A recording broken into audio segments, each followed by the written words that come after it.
On est présentement avec Mme Jocelyne Cyr de Priorité École qui brigue le siège à la présidence de la Commission scolaire de Montréal. Madame Cyr, merci d'avoir répondu à l'invitation. Merci à vous. D'abord, pourquoi avoir décidé de vous présenter pour cette élection scolaire? En fait, j'ai été bénévole dans une école où mes enfants allaient pendant 12 ans. Et j'ai été témoin de plusieurs choses. Et ce qui m'a demandé, en fait, ce qui m'a appelé à m'impliquer dans la commission scolaire, c'est-à-dire en tant que parent bénévole, mais aussi par la suite comme commissaire parent et comme commissaire. Donc, je connais bien la structure de pourquoi avoir la choisi CSM. de briguer la présidence de la commission scolaire? À cause de ce que je viens de vous dire. Parce que je connais la réalité de l'école, puis parce que je me suis impliquée auprès d'une direction d'école, donc. On va aborder quelques dossiers, Madame Cyr. D'abord, on va toucher au problème de financement. Quelle réponse donnez-vous aux commandes de coupure budgétaire de l'actuel gouvernement?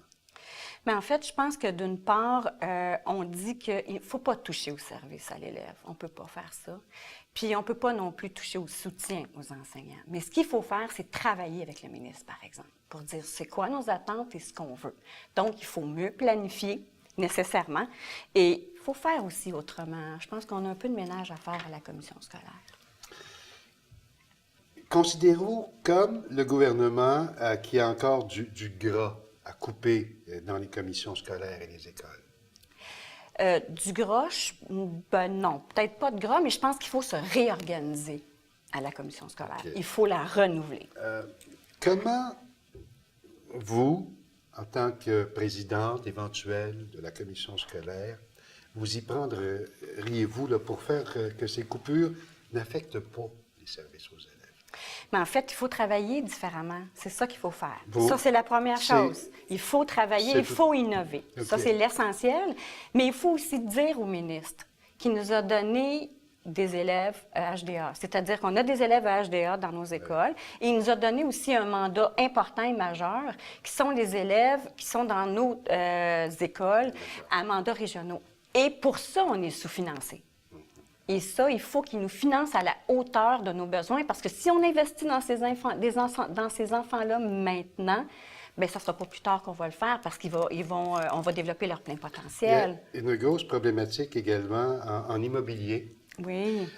Salubrité, agrandissement de certains quartiers, fermeture dans d'autres. Avez-vous un plan d'action précis, sachant très bien que vous ne pouvez pas prendre de décision d'importance sans l'accord du ministère de l'Éducation? En effet, mais c'est un travail qu'on fait en collaboration parce qu'ils nous demandent de faire des priorités, c'est-à-dire de prioriser qu'est-ce qu'on veut faire comme agrandissement, comme construction et nécessairement pour la qualité de l'air.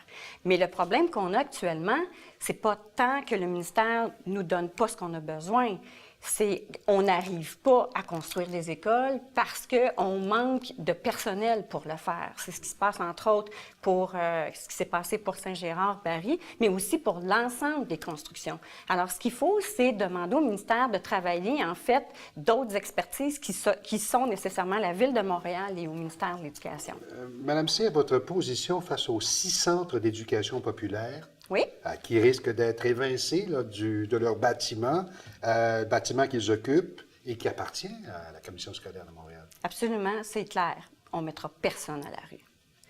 Parce que l'éducation populaire, c'est important. On va les accompagner dans leur démarche et mieux que ça, s'il le faut, on va renouveler le bail. C'est ce qu'on va faire. On s'est déjà engagé, on ne changera pas d'idée, c'est important. Et on croit en l'éducation populaire. Est-ce qu'il est nécessaire de décentraliser des pouvoirs pour rendre des écoles, disons, plus autonomes, plus efficaces? C'est au cœur de priorité de l'école. En fait, ce qu'on veut, c'est que la commission scolaire soit au service des écoles, qu'elle mette tout en place pour que les écoles puissent réaliser leur mission. Mais ce qu'on veut, c'est les rendre autonomes.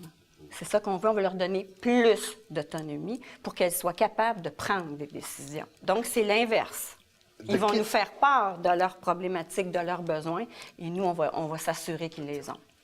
De quelle façon voyez-vous le partage de pouvoir et de responsabilité entre les directeurs d'école, les enseignants, le personnel auxiliaire, les parents?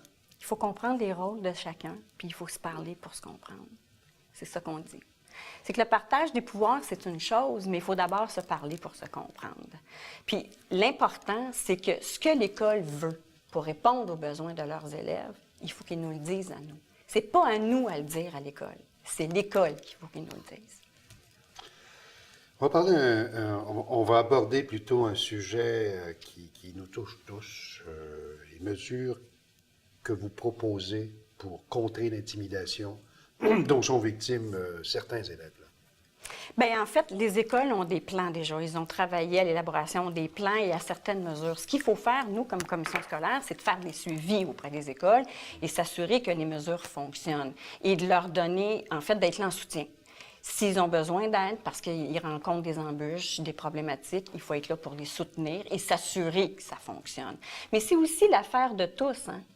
Il faut se parler ensemble pour voir est-ce qu'effectivement que ça se passe bien dans la cour d'école, sur Facebook, sur le chemin pour se rendre à l'école et du retour à l'école ou dans l'autobus. Donc, il faut que tout le monde se parle et si on est témoin de quelque chose, il faut le dénoncer. Que répondez-vous aux parents qui choisissent l'école privée parce que pour eux, là, l'école publique n'assure pas un environnement sain, n'assure pas une discipline suffisante, n'est pas assez exigeante? Qu'est-ce que vous répondez à ces parents? C'est dommage, hein? Parce que les gens qui font l'école, ils font des miracles. On manque un peu de service, on manque de service. Mais en même temps, l'école secondaire, elle a besoin d'attention. Elle a vraiment besoin d'attention à la couleur de nos adolescents. Alors, nous, ce qu'on dit, c'est que localement, il faut que les parents, avec les partenaires, se questionnent sur leur propre école secondaire pour qu'ils soient justement à la couleur de ce que la communauté veut, c'est-à-dire les parents et les élèves. Au-delà de l'école primaire et secondaire, quelles sont vos priorités pour vos autres mandats, là, que sont les centres de formation professionnelle, par exemple, l'éducation aux adultes, les services de garde? Bien, en fait, l'éducation aux adultes, elle est préoccupante parce que c'est les 15-20 ans. Fait que ce qu'il faut faire, c'est essayer de conserver nos élèves le plus longtemps à l'école pour éviter justement qu'ils arrivent au centre des adultes. Puis en même temps, justement, j'avais une discussion fort intéressante avec un organisme qui s'occupe des immigrants et qui disait qu'effectivement, il faut qu'ils fassent la promotion des centres d'éducation populaire parce que les métiers manuels, c'est aussi intéressant pour les enfants. Il n'y a pas seulement que l'université. Fait qu'en fait, il faut la revaloriser au sein de notre personnel, mais aussi auprès des parents. Quels sont les autres dossiers prioritaires pour vous, pour votre équipe? En fait, tout ce qui touche l'enseignant et la classe, c'est-à-dire la formation des maîtres, la valorisation de la profession des enseignants et le soutien aux enseignants. Ça, c'est majeur, toutes les études le disent. C'est exactement ce qui se passe en Finlande actuellement. Le soutien à l'enseignant et sa formation, c'est la base de la réussite des élèves. On a à peu près 1 minute et demie. Très belle minute et demie, parce que qu'est-ce que vous dites, vous, Mme Cyr, aux Montréalais, pour les convaincre de la pertinence des élections scolaires? Bien, le budget de la commission scolaire, c'est 1 milliard. C'est énorme. Plus que ça, c'est une démocratie, c'est une gouvernance scolaire. On peut faire des choix en termes d'impact dans nos écoles, dans nos communautés. C'est majeur, ça.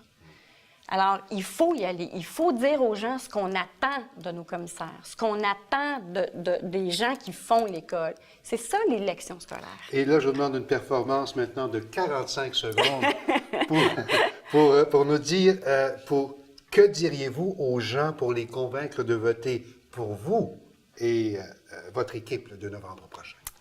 Bien, c'est simple, c'est que nous, ce qu'on veut faire, c'est changer la commission scolaire pour redonner à l'école. C'est pas pour rien qu'on a choisi priorité école. On ne l'a pas fait de façon aléatoire.